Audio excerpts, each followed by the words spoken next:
वो अंबिया का मदफन है, हमारे लिए इसलिए मुकद्दस है और सेक्रेट है। ये इसकी ईमानी एक पोजीशन है। एक इसकी तारीखी पोजीशन है। जब जवाल आया तो तकरीबन 1 सदी पहले यहूदियों ने नहीं, सहूनियों ने, और इस ऐवान के रिकॉर्ड के ऊपर यह लफ्ज रहना चाहिए, इसलिए कि जब आप यहूदी कहते हैं तो बहुत से उन लोगों को आप शामिल कर लेते हैं कि जो सहूनी फलसफे से इत्तफाक नहीं करते। सहूनियों ने एक आलमगीर साजिश तैयार की और एक जगह को मरकज बनाकर फलस्तीन के अंदर उन्होंने जमा होना शुरू कर दिया। और बचपन में कभी फलस्तीन का नक्शा, यानी मेरे बचपन में आज से 45-50 बरस पहले, तो फलस्तीन इतना बड़ा था और इसराइल इतना छोटा सा था। आज इसराइल इतना बड़ा है और फलस्तीन इतना छोटा सा है। ये जुल्म, ये बर्बरियत, ये कत्लो गारतगरी, ये गैर इंसानी सलूक, ये अब नहीं हुआ है, ये गुज़िश्ता 11 दिन की जंग में नहीं हुआ है। इससे मुतअद्दिद दफा पहले भी ऐसी सूरत हाल से मुस्लिम उम्मा और ये दुनिया गुजर चुकी है। और हमारा ताल्लुक तो इस हवाले से भी बहुत अहम है। अभी मैं पढ़ रहा था तो अंदाजा हुआ, कोई मुख्तसर करना? जी मुख्तसर अगर कर लें, बाकियों को भी टाइम मिल जाएगा। जी जी चौधरी साहब, बहुत शुक्रिया। मैं सिर्फ इसकी ये अहमियत कि हमारे लिए ये अहम क्यों है और करना क्या चाहिए, चुनाचे मैं आगे गुजर जाता हूं, जरा मुझे मुख्तसर किए लेते हैं। मैं ये समझता हूं कि दुनिया के अंदर इस वक्त 2 नजरियाती ममलिकतें हैं। एक जिसके बाहर निकले, जिस दरवाजे से हम दाखिल होते हैं और बाहर जाते हैं, उसके ऊपर लिखा हुआ है ला इलाहा इल्लल्लाह मुहम्मद रसूलुल्लाह। एक ये, और दूसरी इसराइल, जिसके बारे में कायद-ए-आज़म अलैहिर्रहमान ने फरमाया कि ये नाजायज ममलिकत है, नाजायज रियासत है। ये कमोबेश जिस वक्त पाकिस्तान बन रहा था, ये उन्हीं 9 साल की बात मैं आपके सामने अर्ज कर रहा हूं। और उसके पेशानी पे क्या लिखा हुआ है मैं आपसे अर्ज करता हूं। इसराइल की पार्लियामेंट की पेशानी पे लिखा है, ए इसराइल, तेरी सरहदें नील से फरात तक हैं। और नील से फरात तक का मतलब यानी नील तक मिस्र, उर्दन, शाम, लेबनान, इराक और जुनूबी तुर्की और मदीनातुन नबी तक हिजाज का सारा इलाका। मैं कहना यह चाहता हूं, it is so grave, situation is very important. इस वक्त जिस तेजी के साथ वो आगे बढ़ रहे हैं और अपने मकासद को आगे बढ़ा रहे हैं, मुस्लिम उम्मा को और इस ममलिकत को, कि जो दूसरी 2 कौमी नजरिए के ऊपर मोहम्मद अली जिन्ना अलैहिर्रहमा के क़यादत के अंदर बनने वाली रियासत है, मैं समझता हूं कि इसकी जिम्मेदारी बाकी दुनिया, दूसरी मुस्लिम दुनिया से मुख्तलिफ है, इसलिए कि बाबाए कौम का फरमान उसकी तायीद के अंदर मौजूद है। मैं आपसे यह भी अर्ज करना चाहता हूं कि वहां पर बच्चे, वहां पर खवातीन, वहां पर जवान सब अपनी जिंदगियां कुर्बान करते हैं। जुल्म सितम एक तरफ है, इधर आ हुनर आजमा के देखें, तू तीर आजमा के देख, हम जिगर आजमा के देखें। इसके मिस्ताक वहां पर लोग अपनी जिंदगियों को कुर्बान कर रहे हैं। आज से नहीं, 1967 से लेकर आज 2021 तक। पाकिस्तान तहरीक इंसाफ की हुकूमत आई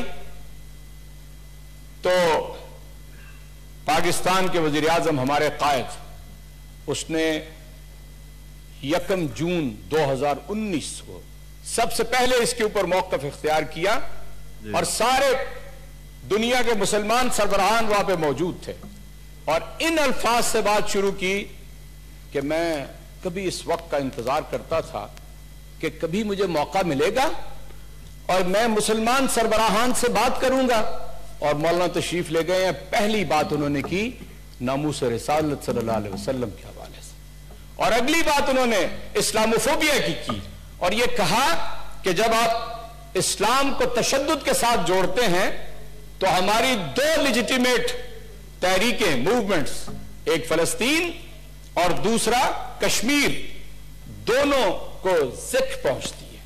चुनाचे वजीर आज़म पाकिस्तान इसके ऊपर बिल्कुल वाज़ेह है जी।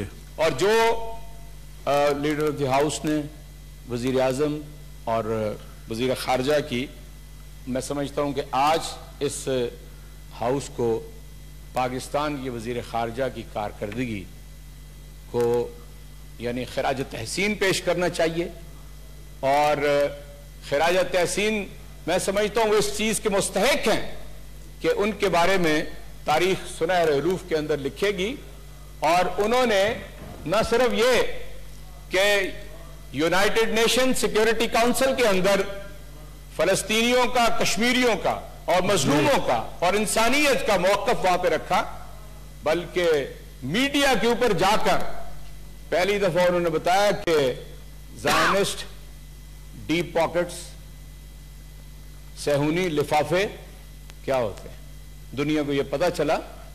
और मैं अपनी बात को खत्म करने से पहले सिर्फ ये अर्ज करूंगा, हमें क्या करना है। आप यकीन कीजिए कि सफारती, सियासी, अखलाकी मदद से आगे बढ़ना है। और मैं ये कहता हूं इस फ्लोर के ऊपर कि हर फर्द को अपने आप को इस काम के लिए, जिहाद के लिए तैयार करना है। और जिहाद के मफहूम को महज आप तोपो तफंग की लड़ाई नहीं, 21वीं सदी के 21वें साल के अंदर जब हम ये बात करते हैं तो मैं समझता हूं कि हर पाकिस्तानी, हर ज़ईशूर इंसान पूरी दुनिया के ऊपर वो इसके अंदर अपने अल्फाज के जरिए, अपनी तहरीर के जरिए, अपनी बात के जरिए वो इसमें शामिल हो सकता है। और मैं आपको बताता हूं आज क्या हुआ है। पिछली सारी ऐसी जुल्म सितम की दास्तानों के मुकाबले में इस मर्तबा जो इसराइल को पसपाई हुई है वो सिर्फ मीडिया नहीं, सोशल मीडिया के दबाव की वजह से हुई है, राय आम्मा के दबाव की वजह से हुई है। यूरोप के अंदर, अमेरिका के अंदर जो सड़कें भर गई थी उनके हक में, वो दर हकीकत, इसलिए मैं अर्ज करता हूं कि हम भी इस जुम्मतुल मुबारक को एक दफा कौम निकली है, प्राइम मिनिस्टर ने अपील की थी, कौम बाहर निकली है। और मैं समझता हूं कि इस प्रैक्टिस को जारी रखना चाहिए और तारीख हमारे ऊपर जो जिम्मेदारी आयद करती है उस जिम्मेदारी को हमें अदा करना चाहिए। बहुत शुक्रिया। Senator Faisal Rehman. Thank you chairman senate, शुक्रिया। और शुक्रिया आपने हमारे रिक्विजिशन की बात को ऑनर किया कि 2 दिन मुख्तस किए हैं इतने अहम इशू पर। बहुत ही मैं समझती हूँ इम्पॉर्टेंट तकारीर हुई हैं। लीडर ऑफ अपोजिशन ने भी बहुत एक कॉम्प्रिहेंसिव और मजमूई बात की है, लीडर ऑफ हाउस ने भी की है। तो मैं मुख्तसर कुछ पॉइंट्स रेज करना चाहती हूँ कि बहुत से लोग अब पूछ रहे हैं कि पाकिस्तान का किरदार क्या है और पाकिस्तान ने फ़लस्तीन के लिए क्या किया। तो मैं इसमें चेयरमैन साहब ये बात कहूँगी कि इस वक्त जो सूरत हाल है और सेनेट का, अपर हाउस का इजलास बुलाया गया है, सारा इजलास बुलाया गया है इस हवाले से, तो इसकी अहमियत आपके दिलों में, हमारे दिलों में, सब में यकसां है। और इसकी हमने जो यकजहती की करारदादें पेश करनी है अपने दिलो जान से पेश करनी है। अच्छा होता कि पाकिस्तान के वजीर आजम भी इस इशू को अहमियत देते हुए, वजन देते हुए यहाँ अपनी पहली सीट में सफ़े अव्वल में इस मसले का अलम उठाते, फ़लस्तीन में जो मज़ालिम हो रहे हैं उस पर वो भी सीखपा होते। अक़वाम मुत्तहिदा में जरूर किया है उन्होंने और बात की है फॉरेन मिनिस्टर ने, लेकिन इस वक्त दुनिया में और सब लोगों के दिलों में, खासतौर से पाकिस्तान में कहा गया है कि हमारे वजूद से जुड़ी हुई है बात, बिल्कुल सही की बात। 1940 में फ़लस्तीन का लाहौर रेजोल्यूशन में ये बात हुई थी, फ़लस्तीन की बात हुई थी। और इसके बाद दो जंगें 1948 और 1967 के बाद जिस तरह फलस्तीन के नक्शे को बिल्कुल जिसे दीमक की तरह खिला दिया गया है इजराइल की काबिज कुव्वतों को, वो हम सबके सामने है। लेकिन एक तूफान बरपा होता है जब फलस्तीन पर इस तरह निहत्ते नमाजियों को मस्जिद अक्सा में जुम्मतुल मुबारक के दिन हमले होते हैं, रियासती तशद्दुद होता है और हम करारदादें पास करते हैं और पूछते हैं एक दूसरे से कि और हम क्या करें। बाहर सड़कों पर भी आते हैं, सरापा एहतजाज होते हैं, यकजहती के मुजाहरे होते हैं, एम्बेसीज में पहुंचते हैं, दिल फटा रहता है कि हम क्या कर रहे हैं। तो चेयरमैन साहब, दो तीन बातें मैं मोटी मोटी कहूंगी। करने को तो है भी कुछ, लेकिन एक इंतजार रहता है, एक तशनगी रहती है कि ये तो इंसानी हुकूक का मामला है। हम कहते हैं कि ये मुसलमानों का मामला है मुसलमानों का मामला, लेकिन ये इंसानी हुकूक का भी मामला है, क्योंकि जिस तरह वहां औरतों, बच्चों, निहत्ते फलस्तीनियों को, बूढ़ों को, यूनाइटेड नेशंस की ओचा है एजेंसी ह्यूमैनिटेरियन, उन्होंने कहा है कि 90,000 नहीं 91,000 इस पूरे अटैक में फलस्तीनी बेघर हुए हैं। This is a much higher figure than the one we are hearing, मगर ये ओचा का फिगर है जो ह्यूमैनिटेरियन एजेंसी है, वो इस दफा बेघर हुए हैं। और आहिस्ता आहिस्ता फलस्तीन को जो हुकूक दिए गए, जो उनकी जमीन थी जिस पर कब्जा होते होते होते अब हम देखते हैं आज 2021 में कोई आंख नहीं उठा के कह रहा है कि मजम्मत के आगे कोई बात हो। मैं नहीं कहती कि हमारे पास कोई यूज ऑफ फोर्स से फर्क पड़ेगा या हम जंगों में जाएं, लेकिन जंग तो वहां हो रही है। चेयरमैन साहब, असल बात यह है कि वहां जंग हो रही है और यह जंग एक तरफा है। एक तरफ से जंग, गोला बारूद, रबर बुलेट्स जिस तरह कश्मीर में हो रहे हैं, वही मुसलमान, निहत्ते मुसलमानों पर जंग की जा रही है और बार बार की जा रही है। हमें कहा गया कि सीज फायर हुआ है। प्लीज नोट कि सीज फायर की जो लॉलीपॉप दिया जा रहा है सारी दुनिया को, अक़वाम आलम सुने कि उस सीज फायर के बाद भी हमले हो रहे हैं, उस सीज फायर के बाद भी लाखों फलस्तीनी बेघर हैं, बगैर बिजली के, बगैर पानी के, बगैर अद्वियात के, बगैर कोविड वैक्सीन के, बगैर तेल के, बगैर कोई भी खुर्दनोश के। क्यों? और ये मुझे फलस्तीनी एम्बेसडर ने बताया। मैं उनको, हम सब वहां जा रहे हैं इज़हारे यकजहती करने, ये पूछने कि हमारी आवाज, अब हमारे पास आवाज ही रह गई है उठाने की, तो हमारी आवाज से आपको क्या हम फायदा पहुंचा सकते हैं, आपके गम में किस तरह हम शरीक हो सकते हैं और उसमें आपकी मुश्किलात में किस तरह कमी ला सकते हैं। तो उनका कहना था कि वहां ब्लॉकेड है, वहां ब्लॉकेड है कि डीजल तक नहीं पहुंच पा रहा है, रेड क्रेसेंट, रेड क्रॉस तक नहीं पहुंच पा रहा है, जो सारी दुनिया में वॉर जोन में भी अलाउ होता है। Everybody knows here that even in a war zone, in fact in a war zone, the Red Crescent and the Red Cross are allowed to operate. वहां ह्यूमैनिटेरियन कॉरिडोर की demand कम अज कम Muslim अम्मा को करनी चाहिए, कम अज कम हमें करनी चाहिए। और मेरा तो सवाल यह है कि ओआईसी तो ओआईसी है, कौमों का जवाल जब आता है तब वो एक ताकत और कुव्वत रखते हुए भी किसी और के लिए, अपने लिए तो छोड़ें, किसी और के लिए भी उंगली नहीं उठा सकते।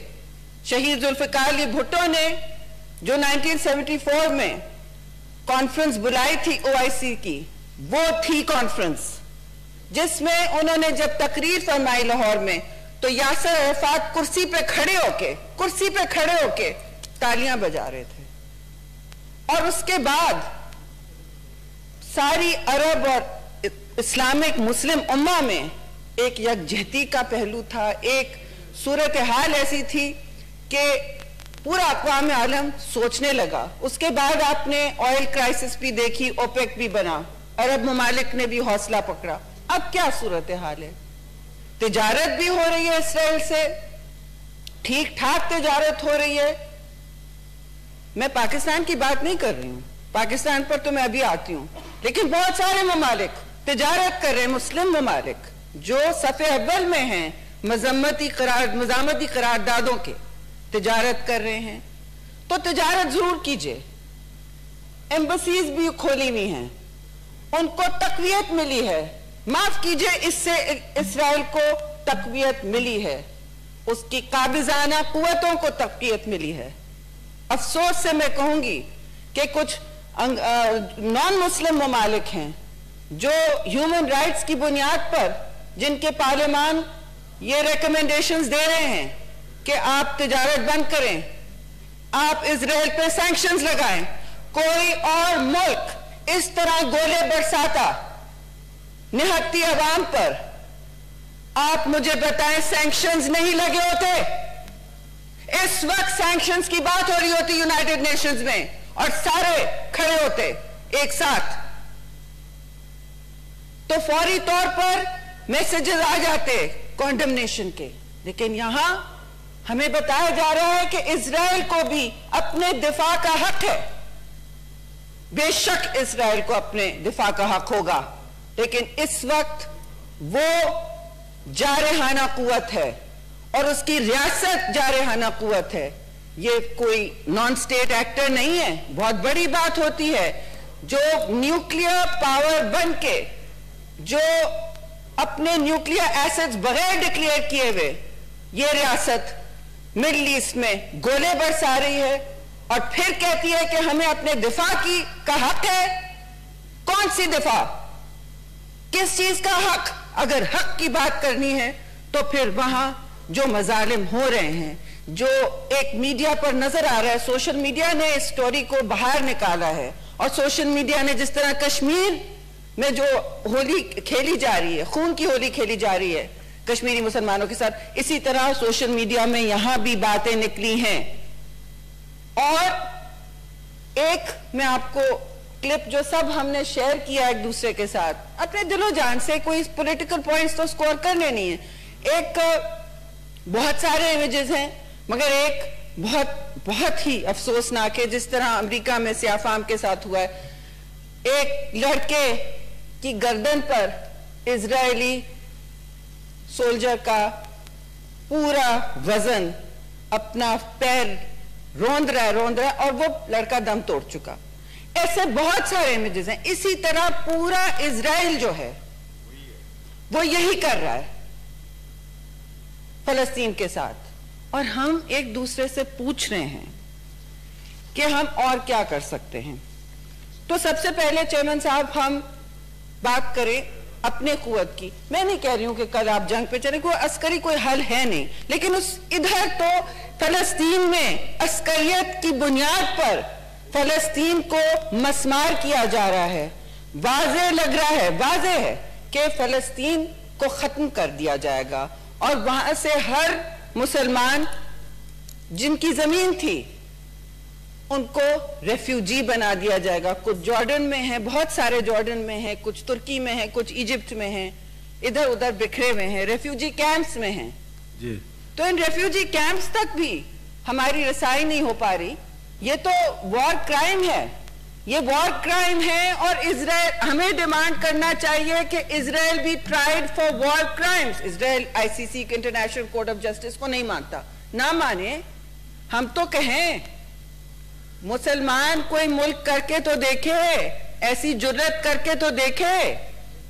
Are we children of a lesser God? The Palestinians are children of a lesser God, children of a lesser United Nations, children of a lesser OIC.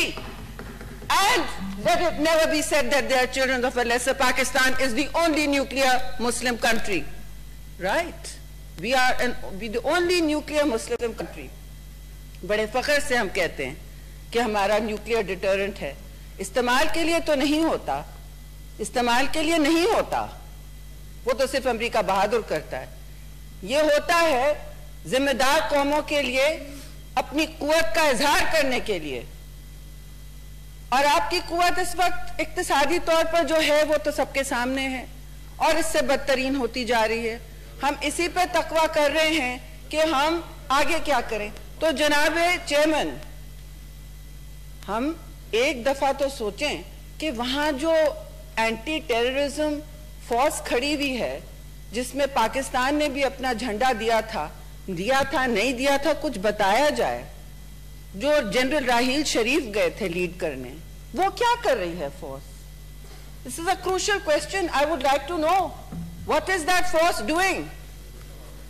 If it's a paper organization then it is very sad, but what terrorism is it defending? This is the worst state terrorism you are seeing in the Middle East today, which is burning because of the asymmetry and the genocidal ethnic cleansing that Israeli forces, that Netanyahu, because he is not winning his election, is being allowed to do. Usko apna election bhari pad raha hai, usko apni alliance bhari pad rahi hai, to wo ye kar raha hai और हम सब खड़े देख रहे हैं। तो मेरी ये गुजारिश है, बहुत सारे इदारों ने भी, और ज्यादातर वेस्टर्न इदारे हैं जो कह रहे हैं, ह्यूमन राइट्स वॉच बहुत रिस्पेक्टेड इदारा है, दुनिया का ह्यूमन राइट्स इदारा है, उसने कहा है कि उन्होंने रिपोर्ट निकाली है जिसका नाम है a threshold crossed, Israeli authorities and the crimes of apartheid and Palestine. उन्होंने भी फलस्तीन को अपार्टाइड के नाम दिया है, फलस्तीन का जिस तरह हाल किया जा रहा है। उन्होंने कहा है वहां एथनिक क्लेंजिंग हो रही है। उन्होंने कहा जिस तरह फलस्तीनी जानों को खत्म किया जा रहा है, उनकी आवाजें बंद की जा रही हैं। वो बॉम्बिंग अल जजीरा की तो कुछ भी नहीं है, वहां जो हो रहा है हमें नहीं पता जी।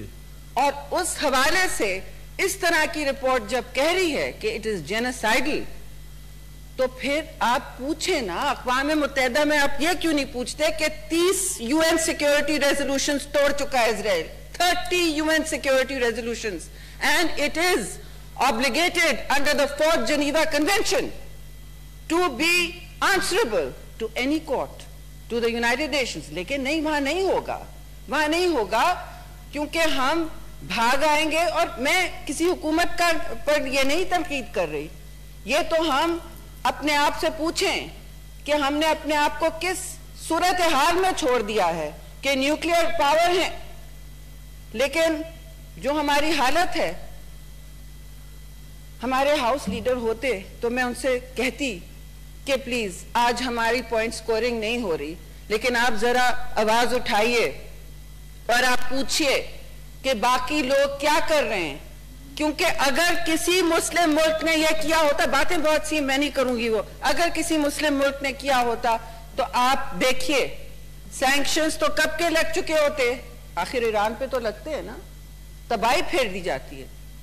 तो are we not children of the same God? Abraham Accords ने हमें वादा किया था, जो डोनाल्ड ट्रंप की बहुत आवभगत हो रही थी, उनके बेटे ने जो एब्राहम अकॉर्ड्स बनाया, वो हमें कहा गया इसके मुताबिक ऐसा होगा कि उनको फलस्तीन को जो दूसरी रियासत अपनी मिलेगी, 2 रियासती हल की तरफ जाएंगे। वो क्या हुआ? उसके बाद तो बिजनेस एज यूजुअल चल रहा है, और बिजनेस और भी बढ़ गया है। ताकत का महवर कहीं और जाके बैठ गया है जी। और हम यहाँ करारदादें पास कर रहे हैं। चेयरमैन साहब, वी मस्ट डू मोर। ये हमारी अपनी फेलिंग है, ये मजमूई फेलिंग है। अफसोस मुझे होता है कि हम और नहीं कर पाए। और जहां तक पीपल्स पार्टी की बात है, मैं जरूर ये कहूंगी कि शहीद जुल्फिकार अली भुट्टो होते तो बहुत कुछ और हो रहा होता। शहीद मोहतरमा ने, मुझे एम्बेसडर ने कहा, फलस्तीनी एम्बेसडर ने शुक्रिया अदा कहा, ही सर हमारी एम्बेसी जो खड़ी है वो शहीद मोहतरमा बेनजीर भुट्टो ने जमीन दी थी। हमारी एम्बेसी जो खड़ी है, प्रेसिडेंट जरदारी ने $1 मिलियन हमें दिए थे बनाने के। हम पीपल्स पार्टी के बहुत शुक्रगुजार हैं, और हम अब भी समझते हैं कि पाकिस्तान सबसे ज्यादा हमारे लिए आवाज उठाता है। तो आवाज उठाने में तो हम माहिर हैं। बहुत बहुत शुक्रिया। Senator Faisal Sabzwari please. शुक्रिया जनाब चेयरमैन। जो करारदाद ज़ेर बहस है, इसमें तो यकीनन पूरे ऐवान की, बल्कि पूरे मुल्क की कोई भी दो राय हो नहीं सकती। कि हम सबका दिल अपने मजलूम फलस्तीनी भाइयों के साथ धड़कता है और धड़क रहा है, और हम यक आवाज होकर जो इसराइल की बर्बरियत वहां मासूम बच्चों के साथ, मासूम खवातीन के साथ, मासूम फलस्तीनियों के साथ हो रही है, उसकी भरपूर मजम्मत करते हैं और आलमी ताकतों से कहते हैं कि जनाब, इसराइल की ये कार्रवाइयां सिर्फ फलस्तीनियों के खिलाफ नहीं है, बल्कि आलमी अमन के खिलाफ है। कि जुल्म रहे और अमन भी हो, क्या मुमकिन है? तुम ही कहो। जो लोग ये तवज्जो दिलाते हैं आलमी ताकतें कि जनाब मुसलमानों में जारहियत है, मुसलमानों के खिलाफ होने वाली जारहियत को नहीं देखा जा रहा कि सिस्टमैटिकली किस तरीके से इट इज बाय डिजाइन कि किस तरीके से मुसलमानों की नस्ल कुशी जहां कहीं मुमकिन हो रही है, होती जा रही है, और अक़वाम मुत्तहिदा महज करारदादों तक महदूद रह गया है। OIC को यकीनन हमारे सर शर्म से झुक जाते हैं कि जब हम OIC कह रहे होते हैं। इसराइल अपने जुस्से के हिसाब से, अपनी जिसामत के हिसाब से मुख्तसर होने के बावजूद तालीम में, तहकीक में, हरबी मैदान में, दिफाई मैदान में इतना आगे है कि वो आलमी नैरेटिव और बयानिए को कंट्रोल कर रहा है। यही वजह है कि वहां मीडिया की तंजीमों पर हमले हुए, बाकायदा बमबारी की गई, किसी आलमी मीडिया की तंजीम के कान पर जून नहीं रेंगी। और क्यों नहीं रेंगी कि माइट इज राइट का कानून है जनाब चेयरमैन, जिसकी लाठी उसकी भैंस। तो OIC, मुस्लिम ममालिक, मुस्लिम उम्मा, कुछ भी कह लीजिए, अगर हम 5% भी नोबेल इनाम याफ्ता लोग मुसलमानों में रखते, रिसर्चर्स रखते, तालीम और तहकीक के मैदान में इन्वेस्ट करते, किंगडम्स और फीफडम्स के बजाय अगर वाकई पीपल इन पावर के ऊपर, पावर ऑफ पीपल के ऊपर भरोसा करते, तो कुछ बईद नहीं था कि हमारी इज्तिमाई आवाज को भी सुना जाता। लेकिन बदकिस्मती यह है, कायद हिज़्ब इख्तिलाफ साहब ने, क्योंकि जालिब को पढ़ा था, जालिब ही का मैं एक और, कि जालिब ने कहा था कि करोड़ों मिल के फलस्तीन के लिए क्यों नहीं लड़ते, दुआ ही से फकत कटती नहीं जंजीर मौलाना। लड़ने से मुराद यह नहीं है कि कोई मुतहारिब हो जाए, पूरी की पूरी मुस्लिम उम्मा या जो बॉर्डर कंट्रीज हैं वो इसराइल के ऊपर चढ़ दौड़े, लेकिन खुदारा कहीं ना कहीं आकर तो आपको रद्द अमल देना होता है। चलिए जाने दीजिए आप दिफा के मैदान में नहीं, लेकिन जिस तरह मैंने अर्ज की कि तालीम के, तहकीक के, सिफारतकारी के, लोगों में इन्वेस्ट करने के मैदान में तो हम जवाब देना शुरू करें।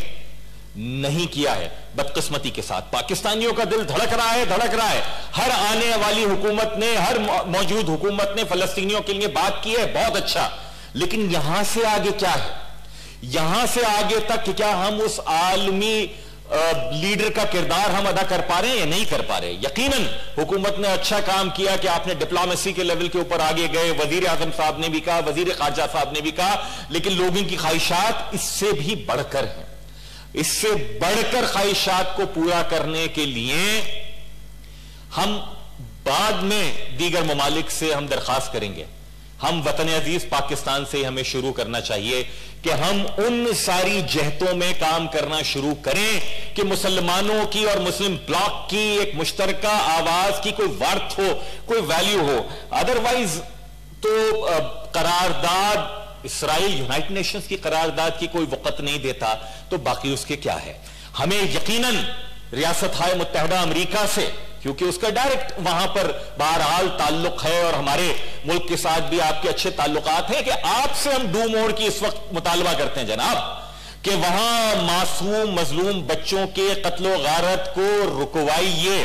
बसूरत दीगर कोई खित्ता महफूज नहीं है, दुनिया महफूज नहीं है। दुनिया को महफूज बनाना है तो फलस्तीन के हर उस बच्चे को कि जो हाथ में गुलैल लेकर पत्थर फेंकने की जुर्रत कर रहा है उस टैंक पर, क्योंकि वो टैंक उसके घर को तोड़ रहा है, नेस्तो नाबूद कर रहा है उसके मुस्तकबिल को।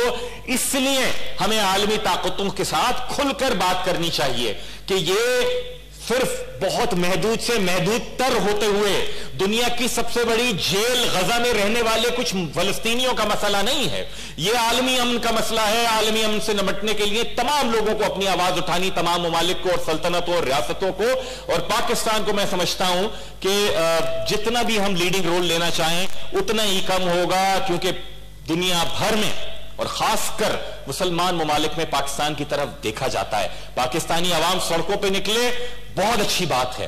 पाकिस्तानियों से हम अपने घर से शुरू करें। मैं खुद भी ऐलान करता हूं, जिस हद तक दामे दिरामे सुखने कदमे हमें अपने फलस्तीनी भाइयों की इसलिए मदद करनी चाहिए कि उन्हें हमारी आवाज की जरूरत है, उन्हें हमारी इयानत की, हमारी मदद की जरूरत है। बहुत शुक्रिया। Thank you.